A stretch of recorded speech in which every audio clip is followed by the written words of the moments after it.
Hello, I am the Wrestling Man, and today in wrestling news for the 27th of April 2018, WWE superstar John Cena was recently interviewed by TMZ while promoting the movie Bumblebee at CinemaCon in Las Vegas. In the interview, Cena was asked about his recent split with Nikki Bella, which has made headlines not only in wrestling circles but in other news organizations as well. Cena has said that right now is a tough time, and the following is a quote from the interview. "I love Nicole with all my heart, and the split's tough. It's a tough time, but that's life. We all go through highs and we all go through lows. I'm gonna get through it. I love her. I'll always love her. The fact that my heart hurts for her, I know I was in love. So I'll always have that." For those of you who don't know, John Cena and Nikki Bella recently called off their engagement. Bella, citing John Cena's attitude, has become rather cold lately, perhaps nervous about being married for a second time. In other news, Triple H has spoken at the 2018 Business Partner Summit a few weeks ago. During the summit, he revealed that he came up with global localization and revealed an interesting plan for the future of NXT. Triple H, he says that the plan is to go into different areas of the world and execute the template that they have created in Orlando. That means establishing new performance centers and recruiting talent all over the world. Essentially, it would be a global territorial system.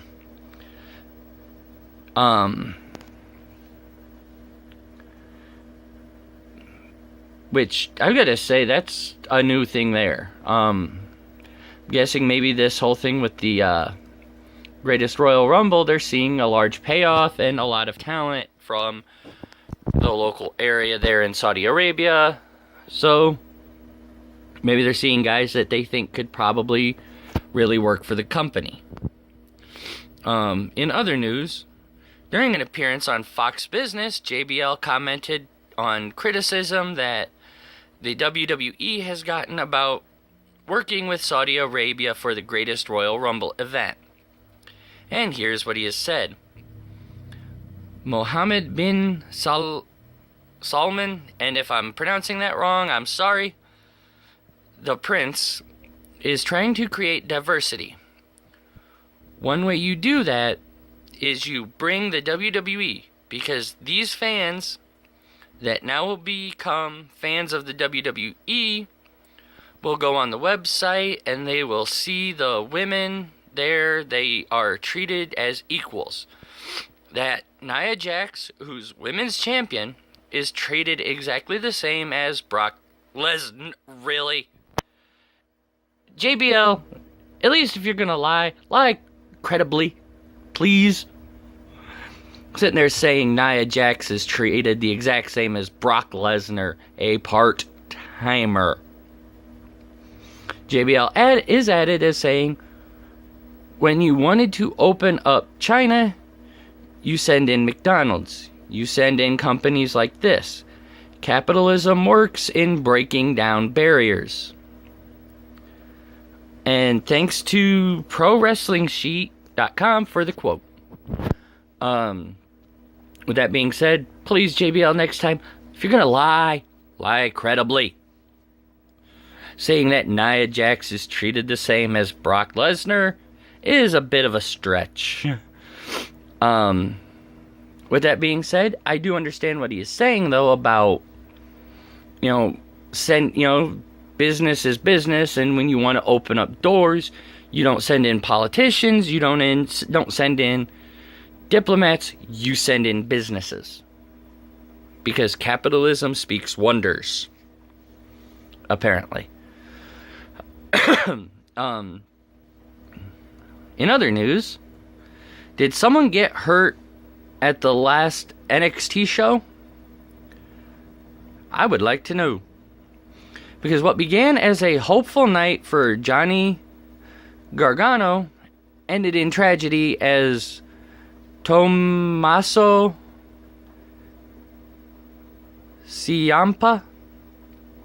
And again, I'm horrible sometimes with foreign name pronunciations, so if I'm saying that wrong, I am sorry.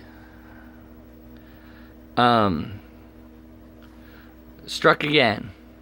The Black Hearts ambush not only cost Gargano his scheduled NXT title match against Aleister Black, but resulted in the beloved superstar leaving Full Sail University in an ambulance. And again, like I said, I would like to know whether or not this is a legit injury or if this is all storyline. Personally, a part of me believes it's storyline, but we'll see. In other news, Vendetta Pro Wrestling, an indie wrestling organization, posted a tweet today that they are holding a show called the 8th Annual Luna Vachon Memorial Lunacy Cup. And I must say, I'm absolutely thrilled to see this, as Luna was one of the greatest women wrestlers of all time, as well as one of the best managers of all time. In her role as a manager, she is known for representing Shawn Michaels, but not only representing him, creating his signature song, the Boy Toy song. The very original version of it was her singing it. And no, she didn't rep. No, wrong person. She didn't rep Shawn, she rep somebody else at that time.